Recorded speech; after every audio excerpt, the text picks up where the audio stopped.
Hi, I'm Grace and I studied History of Art at the University of Warwick and I graduated last year and I've now been training to be a commercial pilot for the past year. I'm just kind of going to discuss my application experience at Warwick and the sort of things that I encountered and try and give any sort of tips or nuggets of information that I found really useful when I was applying. So firstly, when I was applying to Warwick, I kind of knew that I didn't want a career in the art world, despite studying and choosing to study history of art. But I knew that I wanted a degree and I knew that I wanted to go to university. So I basically picked something that I genuinely found really interesting and knew I would love studying. And I did. I absolutely loved my degree so much. It was so fascinating. And the beauty, in my opinion, with choosing a humanities degree is that it really gives you this breadth of knowledge about the world. And like in my training for the past year, there have been moments where I'm not even looking at anything art related at all, and it's kind of cropped up in my degree, or something I've been looking at, I've thought, oh my god, yeah, well, I studied this, or I looked at another aspect of this in second year, for example. So that's been really nice to see, even though I'm not using my degree kind of every day. It's nice to know that there is some sort of crossover. So when the time eventually came for me to seriously consider my career, I was really drawn to law, mainly because I felt there's kind of like an analytical side to law and to reading the law and understanding the law. And that's the part of my degree that I love doing. I loved analysis, visual analysis with case studies or analysing treaties or things like that. I absolutely loved that. So I wanted to kind of be able to use that skill in my career. And also when I was looking into the process of applying for a legal career, the training contracts that a lot of the law firms offered were really attractive to me because they were so multifaceted. I liked that over your 2-year training contract, you had different seats where you would sit in departments and kind of work with different parts of the law. And I really liked that. I really liked that law was so multifaceted, and that eventually I would kind of find my niche and slot myself nicely into a legal career. But on the flip side, I knew that I wanted to be a pilot. Basically, I knew that I wanted to go into aviation and fly planes for a living. But I know this sounds really bad. I didn't think that it kind of was in line with my degree, or what's even worse, I didn't think that it was in line with what everyone else around me was doing. Yes, it kind of was my dream and still is my dream and everything, but everyone around me was looking to apply to like law firms, the big four, banks, tech firms, or wanting to study masters. And there was me, and I was like, in the back of my mind I was like, I want to be a pilot, I'm going to be a pilot. And I thought, no, this is just ridiculous, it's just a childhood dream, let's just go with one of these kind of big professions and let's see where it takes me. So that's what I did. I started looking into loads of different law firms. Obviously started off with a Magic Circle, you know, Aim High, Magic Circle, law firms, Silver Circle law firms, American firms, this, that and the other. And when you're applying for schemes and stuff, like you have your VAC schemes and big, really competitive things like that, I didn't apply for any of them to begin with. I applied for these smaller things, like I said, networking dinners. I went to a networking dinner with White and Case, and I went to an open day with Clifford Chance. And basically the reason why I wanted to do these smaller events was because it would really give me a chance to get to know the company really intimately and in a more relaxed, especially for the networking dinner, a lot more relaxed and informal environment where they had it kind of on rotation, so representatives of the firm would come and sit next to you and kind of rotate around, and that was such a good opportunity for me to talk to someone. So there were someone from HR, there was trainee lawyers, partners, like so many people across the whole spectrum were there, and I could just sit and chat And at these career fairs, everyone is swarming around this one pool representative, and I didn't like that. I wanted it to be more intimate, where I could be heard and my questions could be answered, and really get to know the bones of the firm that you're interested in. And what else I thought was really, really good about these sort of events is that eventually when you do apply to vaccines, which is what I did, you can be like, oh yeah, I spoke to Barbara from White and Case and she told me that you offer this, which I think is really interesting and sets you apart from other law firms. So you can like name drop and say that you went to these events. And also on the other side of that, you're getting your name out there, and people would recognise, so people in recruitment, they would know, they'd be like, oh yeah, we already have this person on our record, they came to one of our events in the autumn. So that's kind of what I was thinking when I started applying. I was like, I'm going to go for these smaller ones to get my name out there and to use something in my applications for these like big back schemes. But after going to these events and after so many rejections, so many rejections, I kind of just thought, my heart's not in it. I was just kind of doing it because I thought that's what I should be doing. I should be wanting to work in the city. I should be wanting to work with a massive company and being like super successful, earning loads of money, all this stuff. But I just stopped applying and I was like, nope, I'm going to stop applying to law firms. I'm going to stop applying for a legal career and see where aviation takes me. So I applied to this EasyJet sponsor scheme, got rejected, just flat out got rejected. So I was like, oh God, sod this, let's just focus on my degree. So in my final year, I just didn't apply to anything and just focused on my degree. And then once I graduated, I applied to 2 aviation academies and I got into both of them, which was good. And then I started my training about this time last year. And here I am today. So the process, so I'm going to talk about online tests, video interviews, group interviews, one-to-one interviews. So online tests for my applications, Clifford Chance and White and Case, there weren't any online tests. It was just kind of 3 questions that you had to answer, like maximum 500 words, like telling a bit about you, why you want to do the firm, what's good about you, the kind of bog standard questions. But for all my aviation schools, I had so many online tests, like numerical tests, non-verbal reasoning, a psychology test, reactions, concentration and attention, all that sort of good stuff. And I spent 2 months doing maths, basically. Once I knew that this is what I want to do, I was like, right, I know maths is going to be my weakest. I did do maths A-level, but I had not applied maths to anything properly for the past 3 or 4 years. I was like, right, I need to get on top of this. And then when I got an email through saying that my application had been received and I'd have to go over there and do online tests, they actually gave me the name of the assessment provider.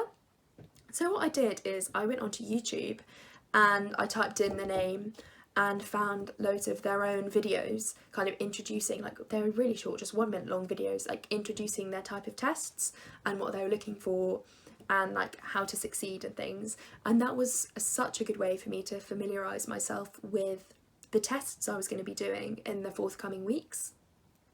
And then I also subscribed to a website where they offered really similar tests to the one I was going to do, so loads of joystick work because I needed to brush up on that, reaction speeds, and non-verbal reasoning and things like that. So when eventually I was sat down in front of my computer for the real thing, I felt so prepared and I kind of already knew what to expect, so there wasn't this kind of going into the unknown, because that's the last thing you need. You're already really nervous, and you just, in your head, you kind of just know, right, I'm going to go in there and this is what I'm going to expect. Fine, let's focus on that. So yeah, preparation for online tests is key. Next, video interviews. Clifford Chance and White and Case I had to do video interviews for. I didn't have to do video interviews for any of my aviation schools. And my one bit of advice for video interviews is post-it notes. I sat at my desk in my university room, and I put post-it notes all on the notice board behind my laptop screen, like not really wide, but kind of in line with or around my webcam, so that if I kind of got stuck or had like a mind blank or something like that, I could just look and there'd be a keyword or like points that I wanted to make, which would kind of direct my answers and keep me on track, rather than sitting there like thinking like in silence. That really helped me through my video interviews because I was quite nervous for them, but I knew that I kind of had this safety blanket of the post-it notes behind the desk, and also it stops you from looking down and looking around. If you're focused at your the camera lens, you can kind of just flick your eyes slightly and look and see at the post-it notes for like buzzwords and things that you want to include in your answer. Next is the group interview. Didn't have group interviews for any of the legal stuff. Like I said, I got rejected from like the bigger like VAT schemes and stuff, but I did have lots of group interviews for my aviation stuff, and my key number one bit of advice for group interviews is offer to time keep. Literally the best way you can get involved.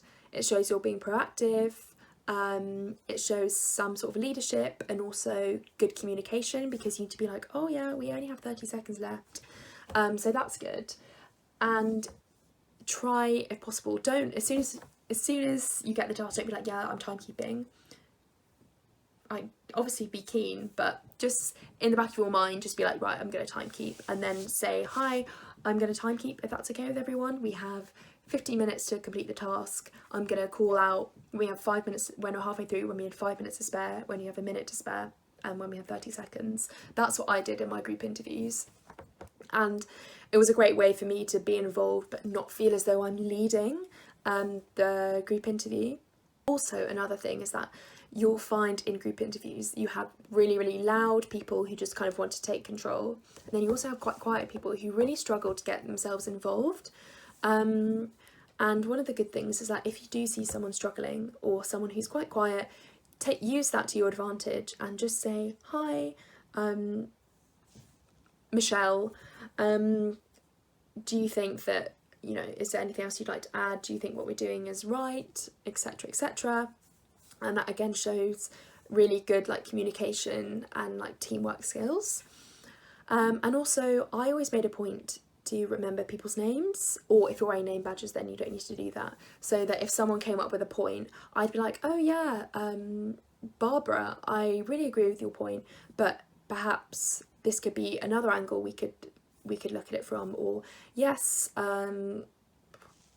another name, Sally, that's a good point, but I actually disagree with you and think this. Again, that shows your teamwork, communication, and confidence as well, which is important in a group interview.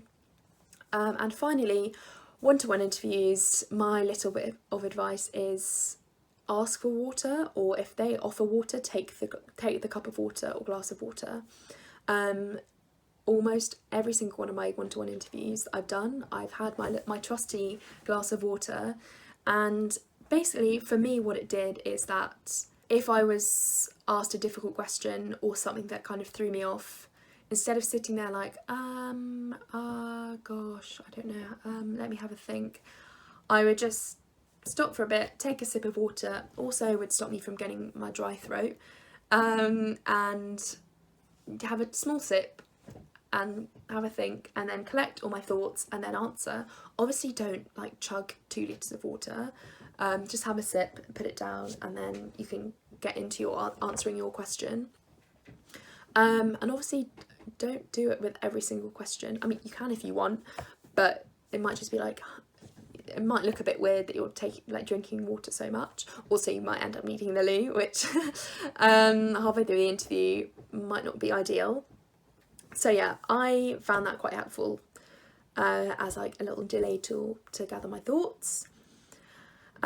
Speak slowly. I have a really bad habit of speaking very, very quickly, so this is something that I was super aware of in my interviews, that I just needed to take it slow, and speak clearly and not stumble over my words. And at the same time, try and vary the pitch of your voice so that you don't sound super monotonous and bored and boring. You want to like engage your interviewer, and you want them to kind of be interested in what you're saying as well. And also, don't be put off. Most of the time, I know I've definitely experienced this, they don't make eye contact with you. They just are writing down whatever you're saying, but do try and make an effort to look in their direction and make eye contact with them, so when they look up you can meet eyes and then they can write down and continue. I think that's quite important.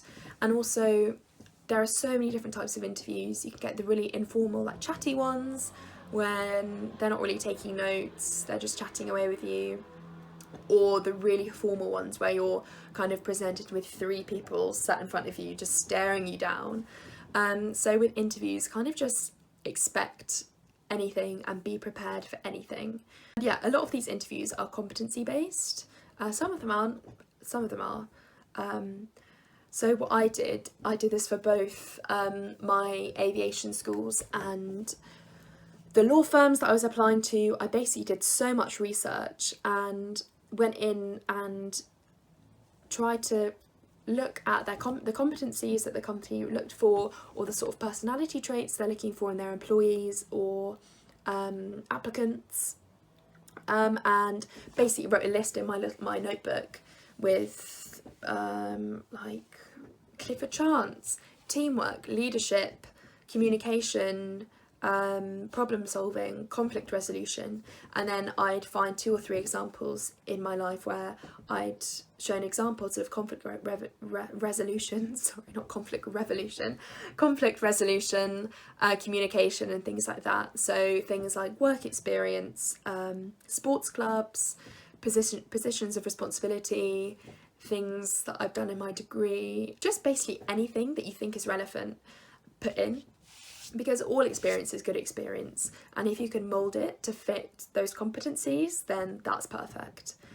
Again, research your company or the sector in the news, see if there's been any big like mergers and acquisitions with whatever company you're looking into, or have they been in the news recently, stocks and shares for the company as well, and kind of keep looking over them in the build up to your assessment centre or to your interview. And then I'd say a week beforehand or a few days beforehand, find 2 or 3 stories that really interest you, so that in an interview, if they're like, so what have you heard about such and such in the news, sorry I can't think of an example, and you can be like, oh yeah, well recently this happened in the news and I think it's really interesting how your company dealt with it, or how your company is involved, or things like that, because then that shows you're being like proactive and are aware of the company. Yeah, it's commercial awareness, isn't it? And then finally, sometimes they say, and do you have any questions for me, or is there anything else I can help you with? If you have questions that you haven't been able to find answers for, or interesting questions, or like a point of discussion that you want to make, this is the perfect opportunity. But if you don't have anything to say, if you don't have anything else that needs to be answered, then don't say something just for the sake of saying it, basically. I know one of my interviews, there was something about the structure of training that I couldn't find on the website or speaking to people, so I did ask that at the end of my interview, and she basically passed me on to someone else. So yeah, don't feel as though you need to ask something. If you've got nothing to say, then don't say anything. I think a lot of people are quite quiet about how they're doing with applications and only show you like the good side, but people get rejected so much, and don't always take rejection as a bad thing. What I did is I kept a little notebook with all of my preparation notes. After interviews, I'd come back and I'd write the sort of questions I was asked in my interviews, and then at a later date I'd come back and write bullet points for that question for like a model answer. And then what I do is I love my post-it notes. I put post-it notes on my mirror with these like previous interview questions, and then I look at myself and like right in the eyes and answer the question to myself in the mirror, so that I'd kind of get to know and get used to my own voice and speaking. I think that's quite important, especially if you're a bit quieter and you're not really used to not public speaking, but speaking that much out loud. You do need to kind of get used to the sound of your own voice. I know that sounds really kind of self-absorbed, but it also means that for a lot of these competency-based interviews, questions are very, very similar. So in previous interviews, if they've asked you about how are you good at communication, what have you done to show good communication, and then you get asked that in a current interview, you can think, oh yeah, I've done that. In my notebook, I've kind of planned out how I'm going to answer that question. Brilliant. So that's kind of more preparation to kind of take the stress off your shoulders. But I think that's all I have to say. Just try and stay positive. I know that is a lot easier said than done, but remember that these are your applications, this is your career, this is your future. Don't get so wrapped up with what your friends are doing, what like Dave's doing over there. Like, don't. Just focus on yourself and be selfish as well. Like, if you have to be selfish, be selfish. Take time for yourself and, you know, focus on what's best for you. Don't feel pressured into doing something that, you know, you don't really have the heart for, that you don't want to fully invest yourself in. So yeah, just be selfish if you need to be, and try and stay positive. And yeah, all experience is good experience. If you get rejected from an interview, you still have really good interview experience, and that builds up your confidence, and like you'll get there in the end. Sometimes it's easier for some people and more difficult for others, but you know, we all get there in the end. And also, we're still so young, so if you're stressing that you don't have a job after you graduate, that's fine. So many people don't have jobs after they graduate. I didn't have a job after I graduated, and I think I'm doing all right. So yeah, just focus on yourself, stay positive, and good luck with everything.